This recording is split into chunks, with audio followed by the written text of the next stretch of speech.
Welcome to all, this is doctor UC Pachauri, biology guru. आज हम चर्चा कर रहे हैं एनारोबिक रेस्पिरेशन के बारे में, फर्मेंटेशन के बारे में। फर्स्ट लेक्चर में हमने आपको बताया था कि किस तरीके से प्रोसेस होती है, ग्लाइकोलाइसिस कैसे होती है। तो ग्लाइकोलाइसिस कॉमन है इन सभी ऑर्गेनिज्म में, चाहे वो एरोबिक हो चाहे एनारोबिक हो। एनारोबिक में एनर्जी का सोर्स वो केवल और केवल क्या है, ग्लाइकोलाइसिस ही है। इसमें हम देखेंगे एनारोबिक रेस्पिरेशन में क्या होता है कि बिना ऑक्सीजन के रेस्पिरेशन हो रहा है। इसमें क्या है, दो एस्पेक्ट आते हैं। फर्मेंटेशन, फर्मेंटेशन दो चीज़ें हैं, कौन कौन सी हैं? एक तो है लैक्टिक एसिड फर्मेंटेशन, दूसरा है एल्कोहलिक फर्मेंटेशन। इसमें होता क्या है कि जो ग्लूकोज है उसका इनकम्प्लीट ऑक्सीडेशन होता है, ओके। और ये प्रोसेस कहाँ चलती है? सेल के साइटोप्लाज्म में। तो चलिए सबसे पहले चर्चा करते हैं हम एल्कोहलिक फर्मेंटेशन की। ये कहाँ होता है? आपका ईस्ट में, ईस्ट के द्वारा होता है। जितने भी मार्केट में एल्कोहलिक ड्रग एल्कोहल्स आते हैं, आपका बियर, ब्रांडी, रम, जिन, जितने भी हैं सभी ईस्ट ही से बनते हैं। और कैसे बनते हैं ये देख लेते हैं, प्रोसेस कैसे है देखिए। तो इसमें कहानी ये चलेगी कि सबसे पहले क्या होगा, यहाँ पर जैसे कि ये पायरुवेट है, पायरुविक एसिड है, इसमें हम क्या करेंगे, ये CO2 निकाल देंगे यहाँ से। CO2 निकाल दिया, यहाँ पर क्या बचा? CH3CHO, तो ये लिख दिया। इसको क्या बोलेंगे? एस्टल्डिहाइड, ठीक है। तो CO2 निकाल दिया। फिर हमने क्या किया कि जो NADH2 बनाए थे ना अपन ने ग्लाइकोलाइसिस में, वो यहाँ पे अपन ने लगा दिए। NADH2 यहाँ आ गया, तो NADH2 यहाँ आ गया, तो ये क्या में कन्वर्ट होगा? NAD में, यानी कि NADH2 का ऑक्सीडेशन होगा। और ये ऑक्सीडेशन कैसा होता है? वेरी स्लो प्रोसेस है। ये बहुत अच्छा क्वेश्चन है, डायरेक्ट आता है कि NADH2 का NAD में ऑक्सीडेशन कैसा हो रहा है? स्लो। तो ये अपने एस्टल्डिहाइड को दे देंगे, तो एस्टल्डिहाइड का हो रहा है रिडक्शन और NADH2 का हो रहा है ऑक्सीडेशन। तो 2H जब यहाँ लग जाएंगे तो कितना होगा? C2H5OH। देखिए C2H5OH, ये बन गया इथेनॉल। तो फर्मेंटेशन में क्या होता है? एक तो इथेनॉल बनता है और क्या? CO2 रिलीज होती है। एंजाइम की हम बात कर लेते हैं, तो यहाँ पे पायरुवेट, चूँकि पायरुवेट है, CO2 निकल रही है, तो पायरुवेट डी कार्बोक्सिलेज, डी मतलब हटना, कार्बन डाइऑक्साइड का, ओके। दूसरा क्या है? एल्कोहल डिहाइड्रोजनेज, क्योंकि एल्कोहल बन रहा है, इथेनॉल बन रहा है। और हमने आपको बताया था लास्ट लेक्चर में, फिर से आपको रिमाइंड कर दें, जब भी NADH2 NAD या NAD से NADH2 कहीं भी है ना, एग्जाम लगता है डिहाइड्रोजनेज। और इसमें एक आयन जरूर चाहिए आपको। कौन सा आयन चाहिए? Zn। ये क्वेश्चन भी बहुत तगड़ा है, ये आपको मिनरल न्यूट्रिशन में मिल जाएगा और क्वेश्चन बहुत पूछते हैं। एल्कोहल डिहाइड्रोजनेज Zn, ठीक है। तो ये आपके हो गए। अब हमें देखना ये है कि इसमें कितनी एनर्जी, कितने ATP बनते हैं, कितनी एनर्जी प्रोड्यूस होती है। तो इसमें केवल और केवल बनते हैं कितने ATP? 2 ATP, okay. एंड ये हमने बता दिया था आपको, ऑक्सीडेशन ऑफ NADH2 इनटू एक ऐसी प्रोसेस है, स्लो प्रोसेस है। जब 1 ग्लूकोज हम लेंगे तो it produce less than 7%, star लगाएं इस पर, लेस देन कितना? 7% एनर्जी जो है रिलीज होती है। अब हम देखें फर्मेंटेशन कहाँ कहाँ होता है। तो ये होता है मैनी प्रोकैरियोट्स, कई सारे प्रोकैरियोट्स में, बैक्टीरिया में होता है। यूनिसेलुलर यूकैरियोट्स, यूनिसेलुलर यूकैरियोट्स की किसकी बात कर रहे हैं? यहाँ पर ईस्ट की बात कर रहे हैं। जर्मिनेटिंग सीड, जर्मिनेटिंग सीड में भी होता है। अब नेचुरल जो अल्कोहल बन रहा था उसका परसेंटेज कितना? जैसे इथेनॉल जो बन रहा है उसका नेचुरल जो परसेंटेज होगा वो होगा 13%, अबाउट 13%, अबाउट 13%। इससे ज़्यादा होगा तो ईस्ट क्या करेगा? मर जाएगा, ईस्ट को मार डालेगा।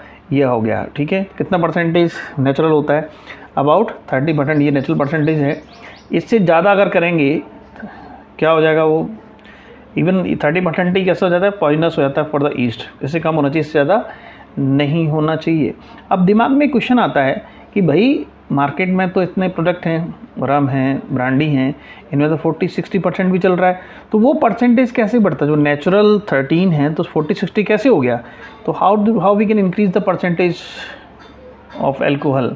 सो this can be increase with the help of distillation process. तो यहाँ इसके लिए क्या करना पड़ेगा, जिससे कि हम अप टू 60 तक भी एल्कोहल को बना सकते हैं, परसेंटेज बढ़ा सकते हैं, ओके। नेक्स्ट क्या है? अब हम बात कर रहे हैं लैक्टिक एसिड फर्मेंटेशन की। इसमें क्या पढ़ेंगे अपन? इसमें हम पढ़ेंगे कि ये कहाँ कहाँ होता है। तो आपने पढ़ा होगा एक लैब बैक्टीरिया होते हैं, lactic acid producing bacteria. Lab bacteria आपके दूध में होते हैं, दही में होते हैं, ठीक है। तो ये सब लैक्टिक एसिड प्रोड्यूस, तभी तो दूध से दही बन जाता है, ओके। तो some bacteria they produce lactic acid. और आपने देखा होगा कि हम अगर एक्सरसाइज ज़्यादा कर लेते हैं, मॉर्निंग वॉक, इवनिंग वॉक, तो थकावट हो जाती है, फेटिगनेस। तो थकावट क्यों हो रही? क्योंकि जो ग्लूकोज है वो हमारी मसल्स में ग्लूकोज कन्वर्ट होता है लैक्टिक एसिड में, क्या में कन्वर्ट होता है?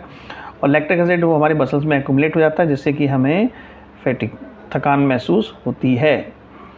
कैसे होता है देखिए, CH3 C1O COH, ये क्या हो गया, पायरुवेक एसिड हो गया।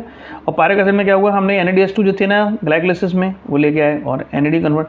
अब ये 2 H जो हैं वो क्या करेंगे, एक यहाँ पे और एक यहाँ पे लगा देंगे, तो क्या होगा CH3 CHOH COH, इस तरीके से बन गया लैक्टेट। अब NADH से NADH2 बनेगा, एंजाइम का नाम लैक्टेट, चूँकि लैक्टिक एसिड बन रहा है तो लैक्टेट डिहाइड्रोजनेज, तो इस तरीके से एंजाइम हो गया। चाहे वो एल्कोहलिक फर्मेंटेशन हो चाहे लैक्टिक एसिड फर्मेंटेशन हो, दोनों ही प्रोसेस कैसी हजार्डस है, नुकसानदेह है। ओके, अब ये सब कैसे होता है, से फॉर एग्जांपल लैक्टिक एसिड कब हमारी मसल्स में जमा हो जाता है। से फॉर एग्जांपल जैसे कि नॉर्मल कंडीशन में 10 मॉलिक्यूल चाहिए ऑक्सीजन की, ठीक है, एक्सरसाइज कर रहे हैं तो हमें ज़्यादा ऑक्सीजन चाहिए होती है, तो कहने की ऑक्सीजन की कमी हो गई कि नहीं हो गई। So we are not having the adequate oxygen supply, ठीक है। कैसे होता है, एडुकेट नहीं होती, मतलब इन एडुकेट सप्लाई होती है ऑक्सीजन की, जिससे क्या पायरुवेक एसिड कन्वर्ट हो जाता है हमें लैक्टिक एसिड में, कब, ड्यूरिंग एक्सरसाइज, इसलिए हमें थकान हो जाती है। चलिए अब हम NCERT का डायग्राम देख लेते हैं। तो यहाँ पे हम क्या देख पा रहे हैं, ये ग्लूकोज है, ग्लूकोज ग्लिसरॉल 3 फास्फेट, ये आपका ट्रायोज फास्फेट भी बोलते हैं, तो क्या बोलते हैं अपन इसको, ट्रायोज फास्फेट। देखिए तो इसमें तो PgL से 13 PGA बनाते हैं, तब अपना NADH2 बनता है, NADH2 कहें NADH प्लस H+, ठीक है। ये 3 PGA, देन इन शॉर्ट में बता दिया पैप। और पैप जो है, पैप के बाद ये बन गया पायरुवेट। अब पायरुवेट के 2 एस्पेक्ट हैं, क्या ये पायरुवेट देखिए NADH2 दे रहे हैं, कन्वर्ट हो रहा है, रीऑक्सीडाइज हो रहा है किसमें, NAD में, तो ये क्या बन गया, लैक्टिक एसिड। इधर चलेंगे तो पायरुवेक एसिड, तो क्या बन रहा है यहाँ पे, इथेनॉल और CO2, तो यहाँ पे भी इस बंदे ऐसे कर दिया। तो ये 2 स्टेप है, पहले CO2 निकलेगी, दूसरे स्टेप में इथेनॉल बनेगा। तो ये पूरी major pathway of anaerobic respiration ये हमने देख लिया है। ओके, इसमें जो ट्रायोज फास्फेट हैं वहाँ से NADH2 बन रहे हैं, और यहाँ ये ग्लाइकोलाइसिस से जो NADH2 बने हैं ग्लाइकोलाइसिस में, उनको हम पायरुवेट से लैक्टिक एसिड में और पायरुवेट से इथेनॉल बनाने में यूज़ कर रहे हैं। तो ये आपका हो गया about fermentation process. Okay, thank you.